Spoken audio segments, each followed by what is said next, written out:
यीशु मसीह के नाम से आप सभी को सत्य वचनों के ध्यान के लिए स्वागत है। जो कुछ अनुग्रह यीशु मसीह से तुमने पाया है वो तुम्हारे जीवन में व्यर्थ ना हो। कौन सा अनुग्रह? हम सभी इस संसार में आदम के स्वभाव में हैं, क्योंकि हम सभी पापी हैं और एक मनुष्य से पाप हमारे अंदर आया है, वो आदम है। और आदम के स्वभाव से हम सभी जने हैं, दान के बदले दान, आंख के बदले आंख, ऐसा स्वार्थ भरित जीवन इस संसार में हम जीते हैं, क्योंकि हम नए सिरे से न जन्मने के कारण यह सभी हमारे अंदर है। और जो कोई भी यीशु मसीह से विश्वास करता है कि यीशु मेरे बदले, इस सुसमाचार को सुनकर जो कोई भी यीशु से विश्वास करता है वही इस अनुग्रह को पा सकता है। और इस अनुग्रह के द्वारा ही, यह अनुग्रह और कोई नहीं बल्कि पवित्र आत्मा ही है, क्योंकि हमारे अंदर अंदर जो कोई भी उस पाप और मरण था वो सभी यीशु मसीह ने उसके शरीर से उन्होंने निकाल दिया। और इस मसीह जीवन में हमें प्रवेश करने के लिए इस नए सिरे से जन्मने का यह अवकाश हम सभी को यीशु मसीह ने दिया है। और यीशु मसीह के कारण ही जो कोई भी इस संसार का व्यक्ति कोई भी स्वर्ग नहीं प्रवेश कर सकता, क्योंकि हम सभी पापी हैं। एक पापी नरक ही जाएगा,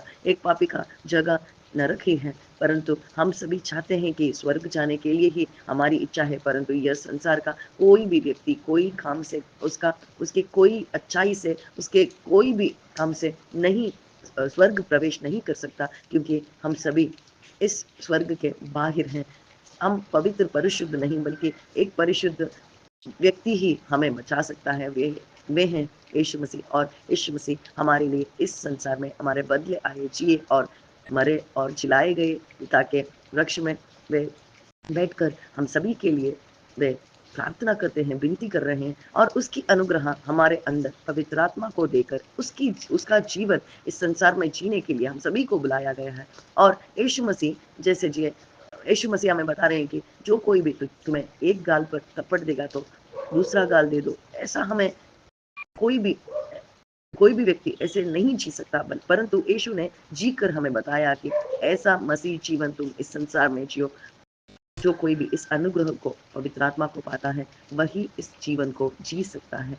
आज हम सभी के लिए ऐसा दूसरा आदम हमारे अंदर रहने पर ही नए सिरे से जन्मकर इस नए आदम को, दूसरे आदम को जो कोई भी पाएगा वही इस जीवन को जी सकता है। इस शरीर स्वभाव के विरुद्ध, यानी पवित्र आत्मा के नियम में जी सकता है। और यह सभी जीवन अनुग्रह ही है। अनुग्रह, जो कोई भी इस अनुग्रह को पाया है वही इस मसीह जीवन को जी सकता है। आज यीशु हम सभी को इस अनुग्रह में जीने के लिए बुला रहे हैं। हमारे बल से यह जीवन नहीं जी सकते, इसीलिए इस अनुग्रह को हम सभी को दिया है, और इस अनुग्रह को हम हमारे अंदर से व्यर्थ न होने दें। आमीन।